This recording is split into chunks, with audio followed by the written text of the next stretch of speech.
ವಿಸ್ತಾರ ಮನಿ plus ವೀಕ್ಷಕರಿಗೆಲ್ಲ ನಮಸ್ಕಾರ. ನಾನು ನಿಮ್ಮ ಶರತ್ MS. ಇವತ್ತಿನ ವಿಡಿಯೋದಲ್ಲಿ ಸ್ಮಾಲ್ ಕ್ಯಾಪ್ ಫಂಡ್ ಒಂದ್ರ ಬಗ್ಗೆ ನಾನು ಹೇಳ್ತೀನಿ. ಆ ಸ್ಮಾಲ್ ಕ್ಯಾಪ್ ಫಂಡ್ ಎಷ್ಟು ರಿಟರ್ನ್ಸ್ ಕೊಟ್ಟಿದೆ ಅಂತ ಹೇಳಿದ್ರೆ 6 ಲಕ್ಷ ರೂಪಾಯಿ ಹೂಡಿಕೆ ಮಾಡಿದವರಿಗೆ 20 ಲಕ್ಷ ರೂಪಾಯಿ ಲಾಭವನ್ನು ಕೊಟ್ಟಿದೆ.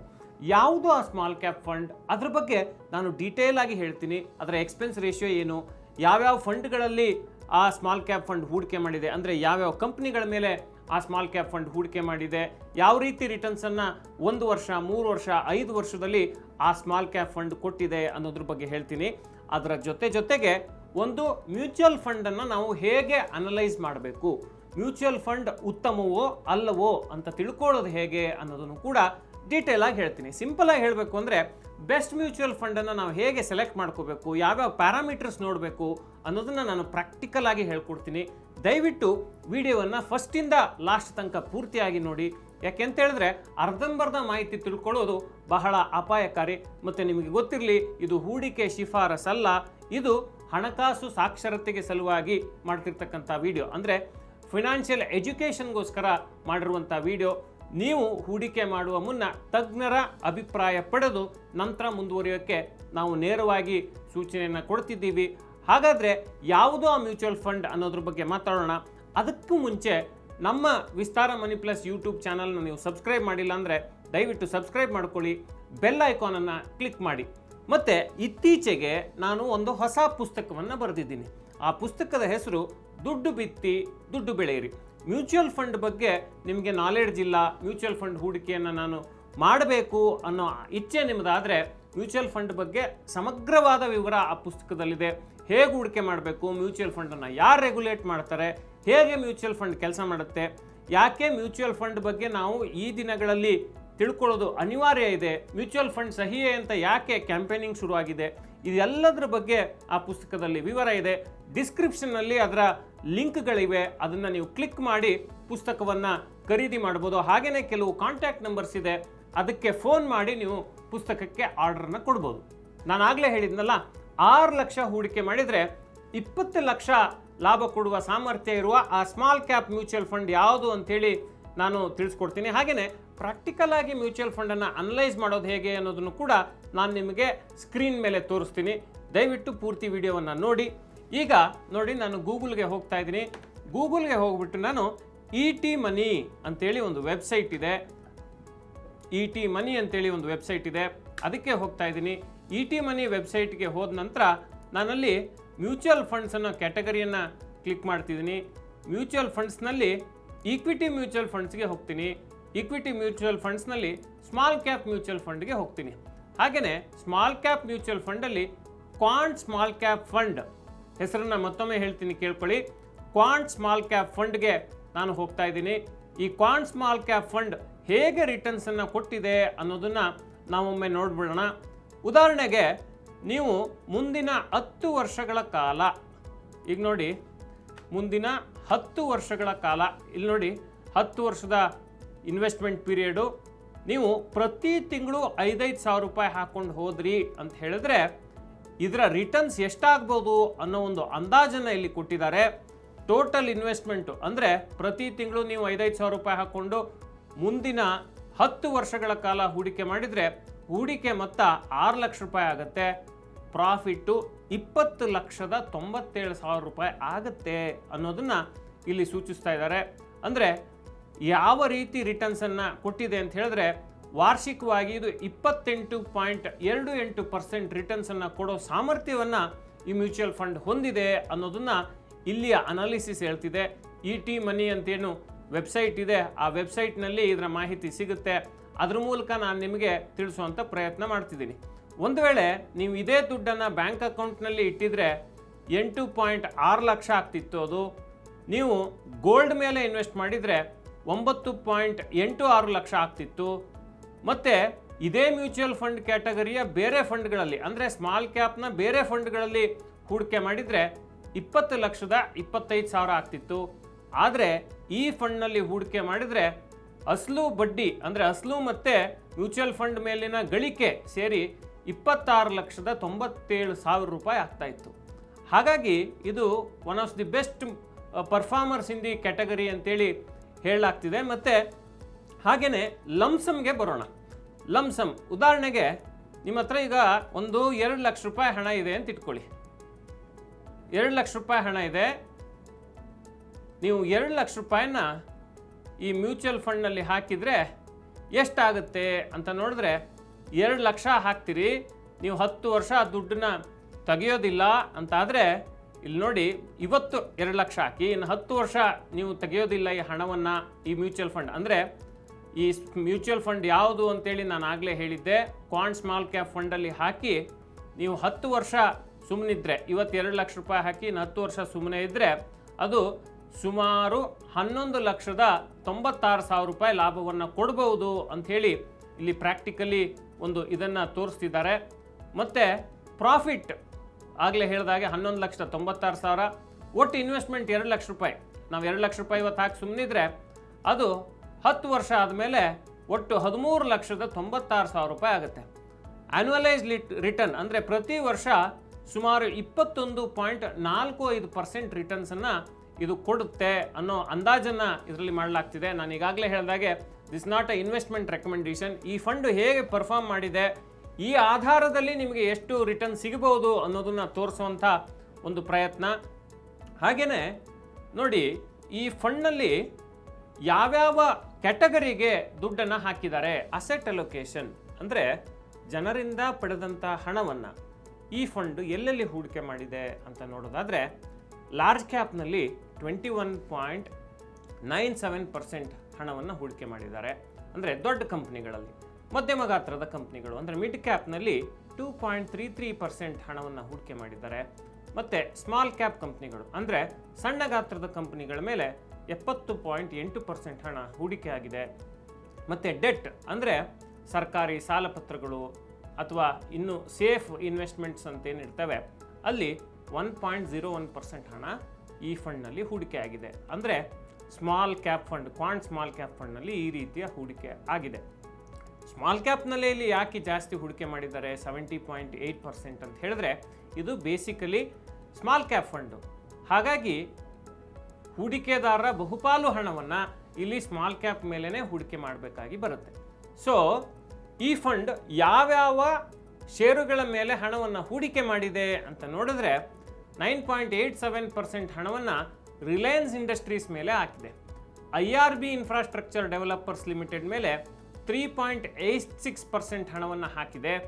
ಜಿಯೋ ಫಿನಾನ್ಷಿಯಲ್ ಸರ್ವಿಸಸ್ ಲಿಮಿಟೆಡ್ ಮೇಲೆ 3.41% ಹಣವನ್ನು ಹಾಕಿದೆ. ಅದಾನಿ ಪವರ್ ಲಿಮಿಟೆಡ್ ಮೇಲೆ 3.33% ಹಣವನ್ನು ಹಾಕಿದೆ. ಇನ್ನು ಡೀಟೇಲ್ ಆಗಿ ನಾವು ನೋಡೋದಾದರೆ ಯಾವ್ಯಾವ ಕಂಪ್ನಿಗಳು ಅಂತೇಳಿ ನಾವು ನೋಡ್ತಾ ಹೋದರೆ ಸಾಕಷ್ಟು ಕಂಪ್ನಿಗಳಿವೆ. ಇಲ್ಲಿ ನೋಡಿ, Hindustan Copper Limited, Arvind Limited, Himachal Futuristic Communications Limited, Bikaji Foods International Limited, RBL Bank Limited, Shipping Corporation of India, Punjab National Bank, Minda Corporation, TV18 Broadcast, RailTel Corporation, ಹೀಗೆ ಬೇರೆ ಬೇರೆ ಕಂಪ್ನಿಗಳ ಮೇಲೆ ಇಲ್ಲಿ ಹೂಡಿಕೆ ಆಗಿದೆ. ನೀವು ಗಮನಿಸ್ಬೋದು ನೋಡಿ, ಎಷ್ಟು ಉದ್ದದ ಪಟ್ಟಿ ಇದೆ.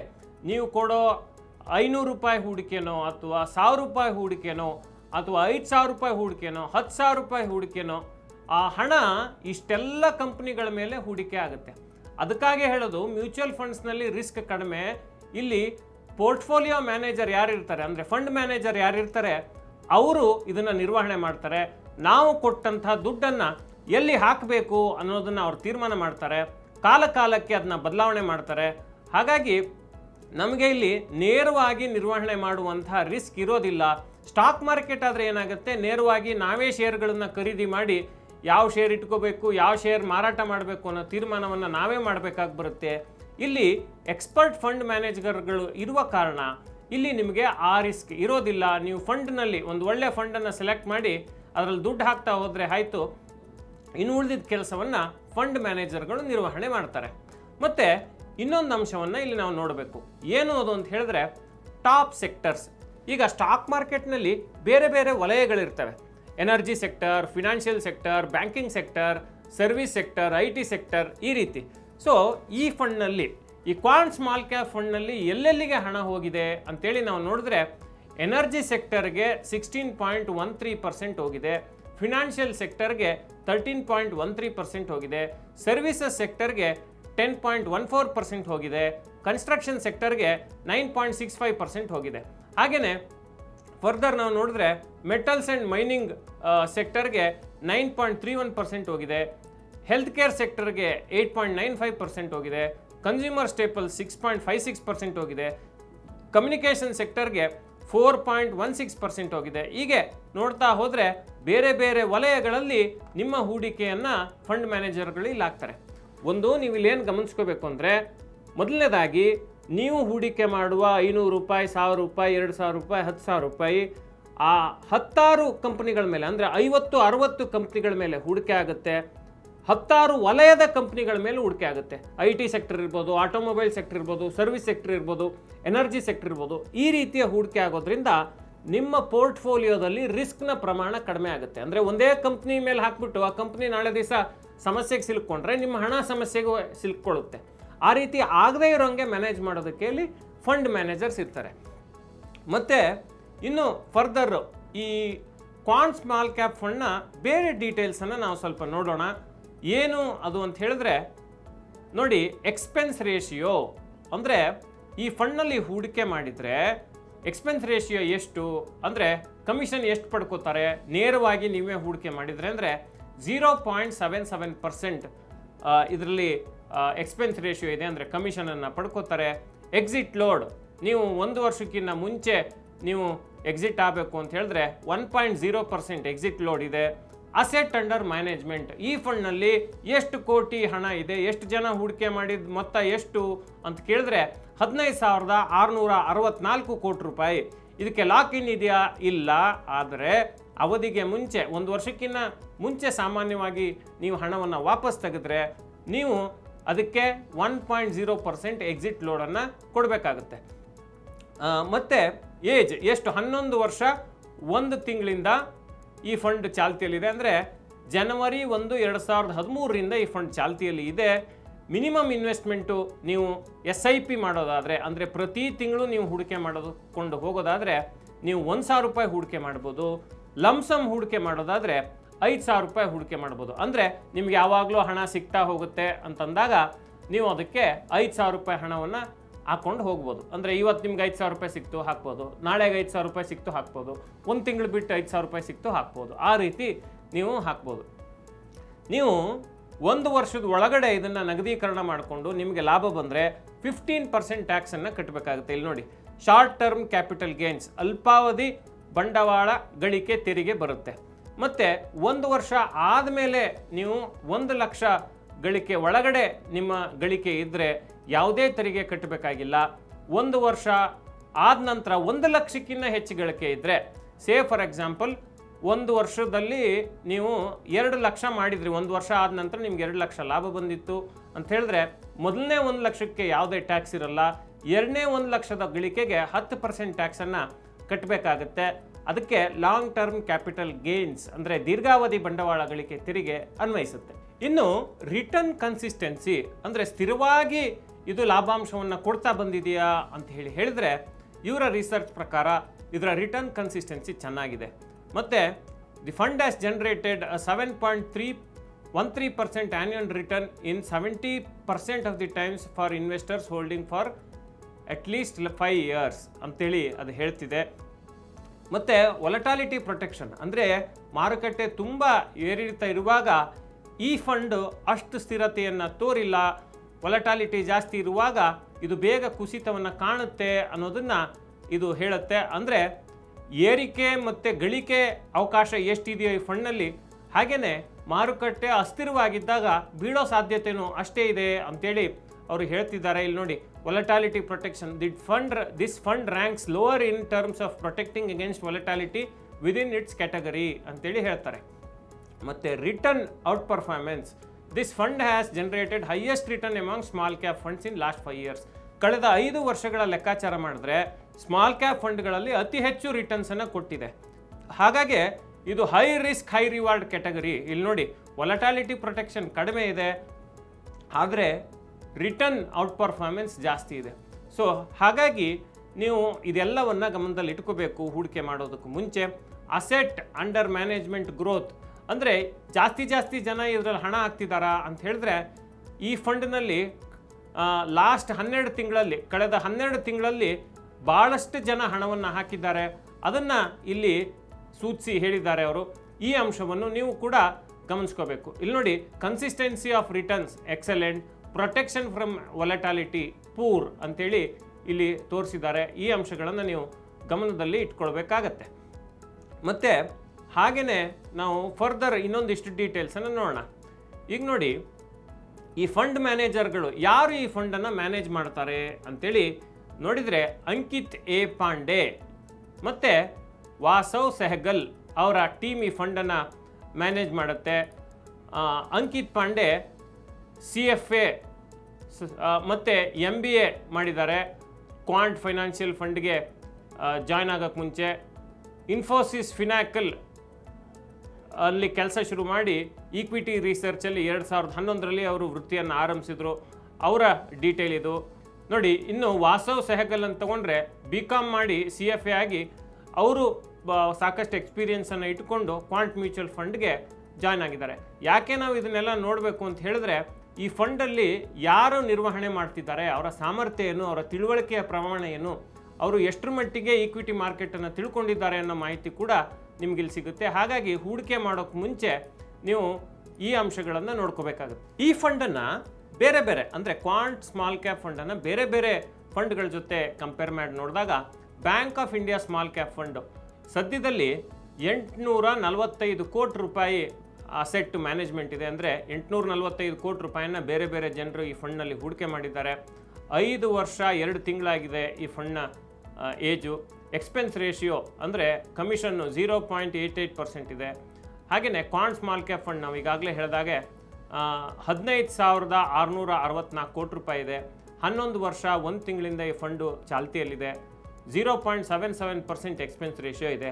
ಟಾಟಾ ಸ್ಮಾಲ್ ಕ್ಯಾಪ್ ಫಂಡು 5,819 ಕೋಟಿ ರೂಪಾಯಿ ಇದೆ. 5 ವರ್ಷ 3 ತಿಂಗಳಿಂದ ಈ ಫಂಡ್ ಚಾಲ್ತಿಯಲ್ಲಿದೆ. 0.32% ಎಕ್ಸ್ಪೆನ್ಸ್ ರೇಷಿಯೋ. ನೋಡಿ, ಇಲ್ಲಿ ಎಕ್ಸ್ಪೆನ್ಸ್ ರೇಷಿಯೋ ಭಾಳ ಕಡಿಮೆ ಇದೆ. ಇದೊಂದು ಅಂಶವನ್ನು ನೀವು ಗಮನಿಸಬೇಕು. ಆದರೆ ಇಲ್ಲಿ ಆ ರಿಟರ್ನ್ಸ್ ಪ್ರಮಾಣ ಕೂಡ ಬೇರೆ ಫಂಡ್ಗಳಿಗೆ ಹೋಲಿಕೆ ಮಾಡಿದ್ರೆ ಇಲ್ಲಿ ಕಡಿಮೆ ಇದೆ. ಮತ್ತು ಕೋಟಕ್ ಸ್ಮಾಲ್ ಕ್ಯಾಪ್ ಫಂಡು 14,082 ಕೋಟಿ ರೂಪಾಯಿ ಫಂಡ್ ಮ್ಯಾನೇಜ್ಮೆಂಟಲ್ಲಿದೆ, ಅಸೆಟ್ ಅಂಡರ್ ಮ್ಯಾನೇಜ್ಮೆಂಟ್ನಲ್ಲಿ. 11 ವರ್ಷದ 1 ತಿಂಗಳಿಂದ ಈ ಫಂಡ್ ಚಾಲ್ತಿಯಲ್ಲಿದೆ. 0.43% ಎಕ್ಸ್ಪೆನ್ಸ್ ರೇಷಿಯೋ ಇದಕ್ಕೆ ಬರುತ್ತೆ. ಹಾಗೆಯೇ ನಿಪಾನ್ ಇಂಡಿಯಾ ಸ್ಮಾಲ್ ಕ್ಯಾಪ್ ಫಂಡನ್ನು ನೋಡಿದ್ರೆ 45,895 ಕೋಟಿ ರೂಪಾಯಿ ಈ ಫಂಡ್ನಲ್ಲಿದೆ. ಈ ಎಲ್ಲ ಫಂಡ್ಗಳಿಗೆ ಹೋಲಿಸಿದರೆ ಅಸೆಟ್ ಅಂಡರ್ ಮ್ಯಾನೇಜ್ಮೆಂಟ್ ತುಂಬ ಜಾಸ್ತಿ ಇರೋದು ನಿಪಾನ್ ಇಂಡಿಯಾ ಸ್ಮಾಲ್ ಕ್ಯಾಪ್ ಫಂಡಲ್ಲಿ. ಅಂದರೆ ಹೆಚ್ಚು ಜನ ಈ ಫಂಡ್ ಮೇಲೆ ದುಡ್ಡು ಹಾಕಿದ್ದಾರೆ ಅನ್ನೋದು ಒಂದು ಅಂಶ. ಆದರೆ ಅದನ್ನೇ ನಾವು ಆಧಾರವಾಗಿ ಇಟ್ಕೊಂಡು ಒಂದು ಫಂಡ್ ಮೇಲೆ ಹೂಡಿಕೆ ಮಾಡಬೇಕು ಅನ್ನೋದು ಸರಿಯಾದ ತೀರ್ಮಾನ ಅಲ್ಲ. ಮತ್ತು ಇದು ಕೂಡ 11 ವರ್ಷ 1 ತಿಂಗಳಿಂದ ಈ ಕಂಪನಿಯ ಫಂಡು ಚಾಲ್ತಿಯಲ್ಲಿದೆ. 0.67% ಎಕ್ಸ್ಪೆನ್ಸ್ ರೇಷಿಯೋ ಇದೆ. ಸೊ ಈ ಎಲ್ಲ ಅಂಶಗಳನ್ನು ನೀವು ಗಮನಿಸ್ಕೊಂಡ ನಂತರ ಒಂದು ಮ್ಯೂಚುವಲ್ ಫಂಡ್ನಲ್ಲಿ ಹೂಡಿಕೆ ಮಾಡಬೇಕಾಗತ್ತೆ. ನಾನು ಅದಕ್ಕೆ ಹೇಳೋದು, ಯಾವುದೇ ಮ್ಯೂಚುವಲ್ ಫಂಡ್ ಬಗ್ಗೆ ನೀವು ತಿಳ್ಕೋಬೇಕು ಅಂತ ಹೇಳಿದ್ರೆ ಮೊದಲು ಕಲಿಕೆಯಿಂದ ಮಾತ್ರ ಗಳಿಕೆ ಸಾಧ್ಯ ಆಗುತ್ತೆ. ನೀವು ಕಲಿತು ಹೂಡಿಕೆ ಮಾಡಬೇಕು, ಅರಿತು ಹೂಡಿಕೆ ಮಾಡಬೇಕು. ನಾವಿಲ್ಲಿ ಕೊಟ್ಟದ್ದು ಒಂದು ಉದಾಹರಣೆ ಅಷ್ಟೇ. ಕ್ವಾಂಟ್ ಸ್ಮಾಲ್ ಕ್ಯಾಪ್ ಫಂಡನ್ನು ನಾವು ಹೂಡಿಕೆ ಮಾಡಬೇಡಿ ಯಾವುದೇ ಶಿಫಾರಸನ್ನು ಕೊಟ್ಟಿಲ್ಲ. ಏನಾಗಿದೆ ಅದನ್ನು ನಿಮ್ಮ ಕಣ್ಣ ಮುಂದೆ ಇಟ್ಟಿದ್ದೀವಿ. ನೀವು ET ಮನಿ ವೆಬ್ಸೈಟ್ಗೆ ಹೋಗ್ಬಿಟ್ಟು ಫಂಡ್ಗಳನ್ನು ಸೆಲೆಕ್ಟ್ ಮಾಡಿಕೊಂಡು ಕಂಪೇರ್ ಮಾಡಿ ನೋಡ್ಬೋದು. ನಾವು ಎಕ್ಸಾಂಪಲನ್ನು ನಿಮ್ಮ ಕಣ್ಣು ಮುಂದೆ ಕೊಟ್ಟಿದ್ದೀವಿ. ಹೇಗೆ ಒಂದು ಫಂಡನ್ನು ನೀವು ಅನಲೈಸ್ ಮಾಡಬೇಕು ಅನ್ನೋದನ್ನು ಪ್ರಾಕ್ಟಿಕಲ್ ಆಗಿ ತೋರಿಸಿದ್ದೀವಿ. ಇದನ್ನು ನೀವು ಕೂಡ ಅಳವಡಿಸ್ಕೊಂಡು ನೀವು ಕೂಡ ನಿಮ್ಮ ಅನುಕೂಲಕ್ಕೆ ತಕ್ಕಂತೆ ಅರಿತುಕೊಂಡು ಫಂಡ್ಗಳಲ್ಲಿ ಹೂಡಿಕೆ ಮಾಡ್ಬೋದು. ನಮ್ಮ ಉದ್ದೇಶ ಇಷ್ಟೇ, ಕರ್ನಾಟಕ ಹಣಕಾಸು ಸಾಕ್ಷರತೆ ಇರುವಂತಹ ರಾಜ್ಯ ಆಗಬೇಕು. ಪ್ರತಿಯೊಬ್ಬರ ಮನೆಯಲ್ಲೂ ಹೂಡಿಕೆ ಬಗ್ಗೆ, ಗಳಿಕೆ ಬಗ್ಗೆ ತಿಳುವಳಿಕೆ ಇರಬೇಕು ಅನ್ನೋದು ನಮ್ಮ ಉದ್ದೇಶ. ಮತ್ತೊಮ್ಮೆ ಹೇಳ್ತಿದ್ದೀನಿ, ಕಲಿಕೆ ಇಲ್ಲದೆ ಗಳಿಕೆ ಸಾಧ್ಯ ಇಲ್ಲ. ಅನುಕ್ಷಣದ ಸುದ್ದಿಗಳಿಗಾಗಿ ವಿಸ್ತಾರ ನ್ಯೂಸ್ ಯೂಟ್ಯೂಬ್ ಚಾನೆಲ್ ಸಬ್ಸ್ಕ್ರೈಬ್ ಮಾಡಿ. ಹೊಸ ಸುದ್ದಿಗಳ ನೋಟಿಫಿಕೇಶನ್ಗಾಗಿ ಬೆಲ್ ಐಕಾನ್ ಕ್ಲಿಕ್ ಮಾಡಿ. ಲೇಟೆಸ್ಟ್ ಅಪ್ಡೇಟ್ಸ್ಗಾಗಿ www.vistaranews.com ವೆಬ್ಸೈಟ್ಗೆ ವಿಸಿಟ್ ಮಾಡಿ. ಅಂಗೈಯಲ್ಲೇ ಜಗತ್ತಿನ ಸುದ್ದಿ ತಿಳಿಯಲು ವಿಸ್ತಾರ ನ್ಯೂಸ್ ಕನ್ನಡ ಆಪ್ ಡೌನ್ಲೋಡ್ ಮಾಡಿ.